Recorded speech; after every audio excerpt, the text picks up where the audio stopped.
Hello everybody, my name is Dratnos, and today we're going to take a look at Mandatory's hyper-optimized path through Maisara Caverns from their perfect, deathless Group A weekend.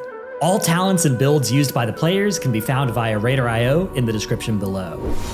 Mandatory start off this run with a massive Bloodlust pull, combining all their major cooldowns to get a huge head start on the enemy forces count they'll need.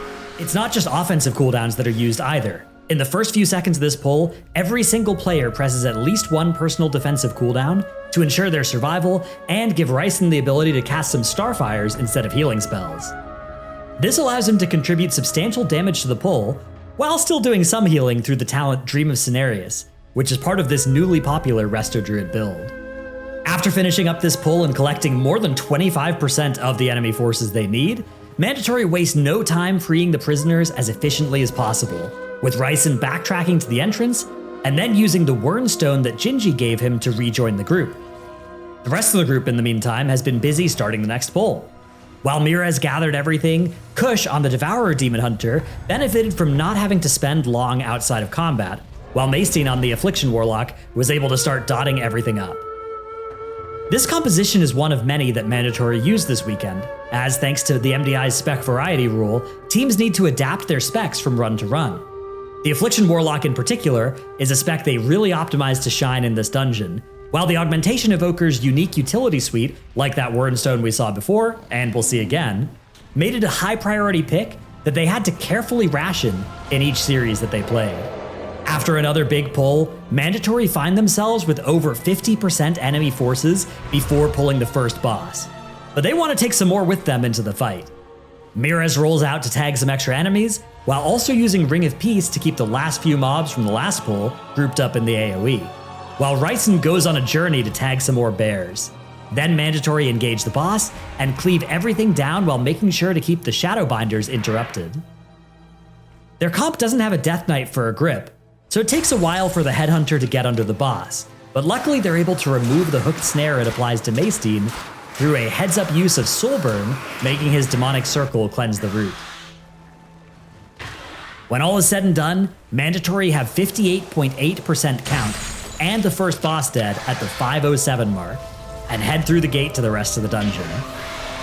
Some more Evoker utility, in the form of Spatial Paradox, allows Ryson and Gingy to briefly have 100-yard range on their abilities, which lets them easily tag all the extra enemies they'd like to fight with the mini-boss. During this encounter, Mandatory do have one ability to watch out for, Ritual Sacrifice, which goes on Maisara this time. Luckily, he is a Night Elf, so he can Shadow Meld to briefly drop combat and also the sacrifice. After the mini-boss goes down, Ryson and Gingy briefly activate some of the ritual incenses at the sides of the room, while the rest of the team charge forward to start the next pull. The most important thing here is to not get too crazy with the Collapsing Stars or other burst AoE abilities as the Grim Skirmishers get low, as synchronized Grim Ward explosions can be very lethal. Once this pull is done, Gingy turns around and heads back to the mini-boss room. He activates the final incense, which summons a spirit that will aid Mandatory for the next minute. Then he uses the Wernstone to teleport to Ryson, who is standing just within 100 yards of Gingy on the other side of some walls and hills. Then the two of them use a Warlock Gateway to catch up to the team. Now it's Ryson's turn for a U-turn, as he runs to the top of the stairs to tag some more enemies while Gingy keeps running to rejoin the group. Once in range, Gingy rescues Ryson, and the carefully choreographed dance ends with the whole group and most of the remaining enemy forces that they need all converging on the second boss. Once again, Mandatory make use of personal defensives on almost everyone to get through the most dangerous part of this pull, which is the start when all the trash is alive. But as soon as they kill most of it, it's time to grab some more to bring them over 99% enemy forces. But still they're not quite at 100%. The enemy forces plan now reaches its final stage, as Mandatory have earned themselves the ability to skip all of the trash on the bridge and the dangers that come with fighting while the spectral hands are hurling projectiles towards them.